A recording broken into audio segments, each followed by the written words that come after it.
ഇതിപ്പോ നമ്മ വിളവെടുത്ത ചേലമാങ്ങയാണ്. അപ്പൊ എന്റെ ഫ്രൂട്ട് പ്ലാന്റിന്റെ തോട്ടത്തിൽ 3 വർഷം മുമ്പാണ് മാങ്ങണ്ടി കുഴിച്ചിട്ട ചേലമാവ് നട്ടത്.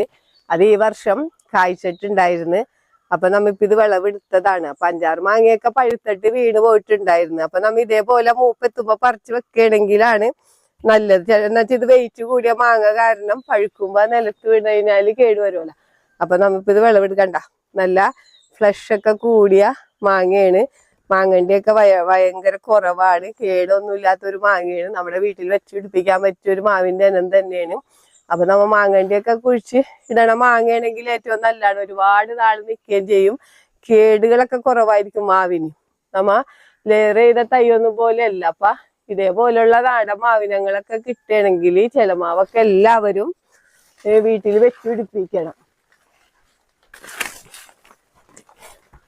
അപ്പൊ വിളവെടുപ്പിന്റെ ഒക്കെ വിശദമായിട്ടുള്ള വീഡിയോ എന്റെ സുൽഫത്ത് ഗ്രീൻ ഡയറി എന്ന് പറഞ്ഞ യൂട്യൂബ് ചാനലിൽ ഇട്ടിട്ടുണ്ട്. അപ്പൊ നമ്മ ഈ മാവിന് ചെയ്തത് എന്തൊക്കെയാന്ന് വെച്ച് കഴിഞ്ഞാല് കൽപ്പൊടി, ഞങ്ങളുടെ ഇവിടെ കൽപ്പൊടി അല്ലാത്ത പൂഴിമണ്ണാണ്. അപ്പൊ അതുകൊണ്ട് കൽപ്പൊടിയും പിന്നെ ചാണകപ്പൊടി, ചാരം, പിന്നെ എല്ലുപൊടിയൊക്കെ കൂടെ മിക്സ് ചെയ്തിട്ട് നമ്മ വർഷത്തിൽ ഒരു 3 പ്രാവശ്യം ഫ്രൂട്ട് പ്ലാന്റിന് ഇട്ട് കൊടുത്തിട്ടുണ്ട്.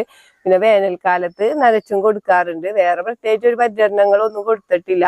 അപ്പൊ എല്ലാവരും ഈ ചേലമാവിന്റെ ഇനങ്ങളൊക്കെ കിട്ടുകയാണെങ്കിൽ വീട്ടിൽ വെച്ചുപിടിപ്പിക്കാൻ പറ്റിയ ഒരു മാവിന്റെ ഇനം തന്നെയാണ്.